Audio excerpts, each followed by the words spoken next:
সপ্তম শ্রেণীর শিক্ষার্থীবৃন্দ, বেঙ্গলি মাস্টার্স চ্যানেলে তোমাদের স্বাগত। তোমাদের পাঠ্য পরিবেশ ও বিজ্ঞান বিষয়ক বইয়ের 1.2 অধ্যায় হলো আলো। আজ এই ভিডিওতে আমি তোমাদের আলো অধ্যায় থেকে গুরুত্বপূর্ণ MCQ প্রশ্নগুলি নিয়ে আলোচনা করব। এর আগের ভিডিওতে আমি আলো অধ্যায় থেকে গুরুত্বপূর্ণ অতি সংক্ষিপ্ত প্রশ্ন নিয়ে আলোচনা করেছিলাম। যে সমস্ত শিক্ষার্থীবৃন্দ আজ প্রথমবার আমার চ্যানেলে এসেছো তাদের বলবো আগের ভিডিওটি দেখার জন্য। দেখলে তোমরা অতি অবশ্যই উপকৃত হবে। চলো শুরু করা যাক। প্রথম প্রশ্ন হলো, নিচের কোনটি অপ্রভ বস্তু নয়?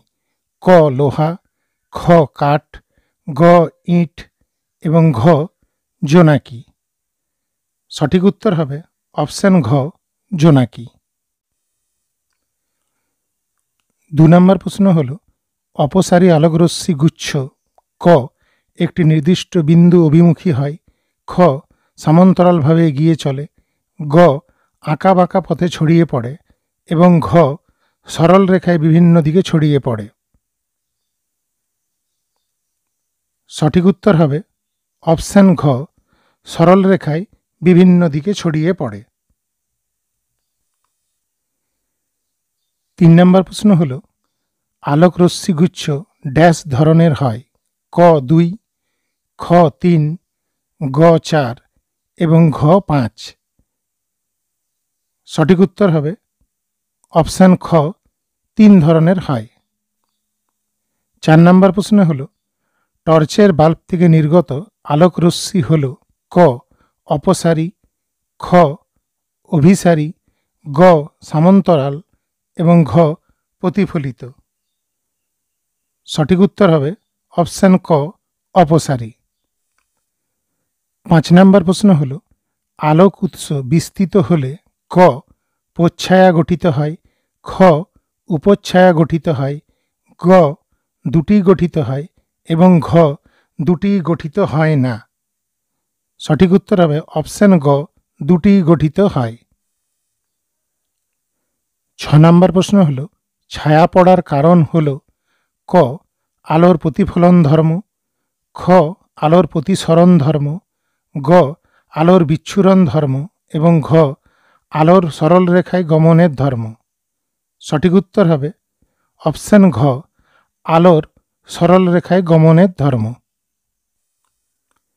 7 নম্বর প্রশ্ন হল, আলোক উৎস যদি বিন্দু উৎস হয় সেক্ষেত্রে ক প্রচ্ছায়া গঠিত হয়, খ উপচ্ছায়া গঠিত হয়, গ দুটি গঠিত হয় এবং ঘ দুটি গঠিত হয় না।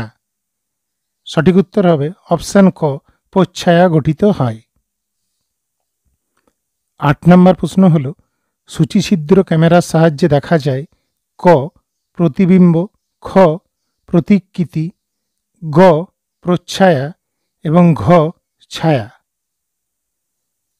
সঠিক উত্তর হবে অপশন খ প্রতিকৃতি। 9 নম্বর প্রশ্ন হল, সূচিছিদ্র ক্যামেরার ক্ষেত্রে কোন বক্তব্যটি সঠিক?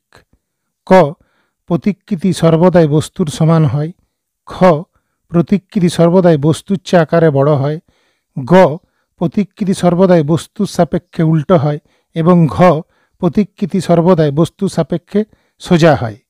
সঠিক উত্তর হবে অপশন গ প্রতিকৃতি সর্বদাই বস্তুর সাপেক্ষে উল্টো হয়। 10 নম্বর প্রশ্ন হল, সূচিছিদ্র ক্যামেরার ছিদ্র ছোট হলে প্রতিকৃতি হয় ক অস্পষ্ট, খ উল্টো, গ স্পষ্ট এবং ঘ বড়। এক্ষেত্রে সঠিক উত্তর হবে অপশন গ স্পষ্ট। 11 নম্বর প্রশ্ন হল, সূচিছিদ্র ক্যামেরায় বস্তুকে ছিদ্রের দিকে আনলে প্রতিকৃতি হয় ক সোজা, খ উল্টো, গ ছোট এবং ঘ বড়। এক্ষেত্রে সঠিক উত্তর হবে অপশন ঘ বড়।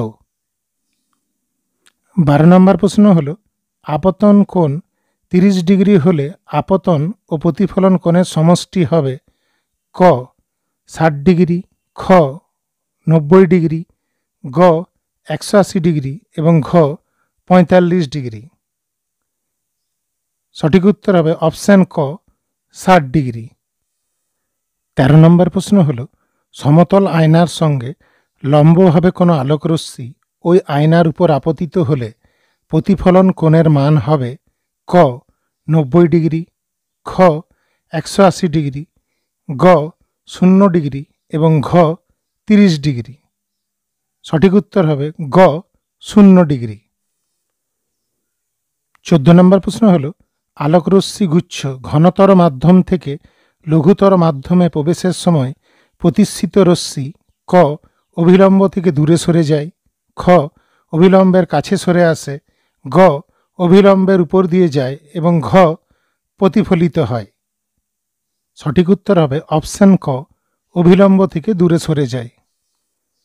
15 নম্বর প্রশ্ন হলো আলো বায়ু থেকে কাঁচে প্রবেশ করলে আপাতন কোণ প্রতিসরণ কোণ অপেক্ষা ক ছোট হয়, খ বড় হয়, গ অর্ধেক হয় এবং ঘ দ্বিগুণ হয়। সঠিক উত্তর হবে অপশন খ বড় হয়। 16 নম্বর প্রশ্ন হলো প্রতিবিম্ব গঠিত হয় আলোর ক নিয়মিত প্রতিফলনের জন্য, খ প্রতিসরণের জন্য, গ বিক্ষিপ্ত প্রতিফলনের জন্য এবং ঘ বিচ্ছুরণের জন্য। এক্ষেত্রে সঠিক উত্তর হবে অপশন ক নিয়মিত প্রতিফলনের জন্য। পরবর্তী প্রশ্ন হলো অ্যাম্বুলেন্স শব্দটির মধ্যে পার্শ্বীয় পরিবর্তন হয় না ক এ, খ এম, গ ইউ এবং ঘ তিনটির ক্ষেত্রে। এক্ষেত্রে সঠিক উত্তর হবে অপশন ঘ তিনটির ক্ষেত্রেই। 18 নম্বর প্রশ্ন হলো একটি বস্তুকে আয়নার দিকে 2 মিটার এগিয়ে আনলে বস্তু ও প্রতিবিম্বের মধ্যবর্তী দূরত্ব হ্রাস পাবে ক 2 মিটার, খ 4 মিটার, গ 6 মিটার এবং ঘ 8 মিটার। সঠিক উত্তর হবে অপশন খ 4 মিটার। 19 নম্বর প্রশ্ন হলো সমতল দর্পণে বস্তুর প্রতিবিম্বের ড্যাশ পরিবর্তন হয় ক আকার, খ দৈর্ঘ্য, গ রং এবং ঘ পার্শ্বীয়। এক্ষেত্রে সঠিক উত্তর হবে অপশন ঘ পার্শ্বীয়। পরবর্তী প্রশ্ন হল বর্ণালী সৃষ্টির কারণ আলোর ক বিচ্ছুরণ, খ প্রতিসরণ, গ নিয়মিত প্রতিফলন এবং ঘ বিক্ষিপ্ত প্রতিফলন। সঠিক উত্তর হবে অপশন ক বিচ্ছুরণ। 21 নম্বর প্রশ্ন হল সাদা আলোর বিচ্ছুরণে যে বর্ণালী উৎপন্ন হয় তার মধ্যবর্ণ হল ক বেগুনি, খ হলুদ, গ সবুজ এবং ঘ লাল। এক্ষেত্রে সঠিক উত্তর হবে অপশন গ সবুজ। 22 নম্বর প্রশ্ন হল কোন আলোর বিচ্ছুরণ সবচেয়ে কম ক লাল, খ হলুদ, গ বেগুনি এবং ঘ সবুজ। সঠিক উত্তর হবে অপশন ক লাল।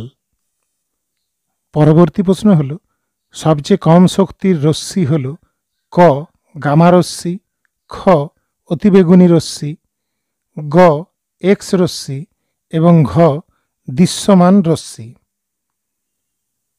এক্ষেত্রে সঠিক উত্তর হবে অপশন ঘ দৃশ্যমান রশ্মি। 24 নম্বর প্রশ্ন হল সূর্যের আলো 12 ঘন্টার কম স্থায়ী হলে নিচের কোন উদ্ভিদের বৃদ্ধি ভালো হয় ক ঝিঙে, খ পালং, গ ঢ্যাঁড়স এবং ঘ পটল। সঠিক উত্তর হবে অপশন খ পালং। 25 নম্বর প্রশ্ন হল আমাদের চামড়ায় ড্যাশ নামে এক রকমের রঞ্জক পদার্থ তৈরি হয় ক মেলানিন, খ হিমোগ্লোবিন, গ ক্লোরোফিল এবং ঘ হিমোসায়ানিন। এক্ষেত্রে সঠিক উত্তর হবে অপশন ক মেলানিন।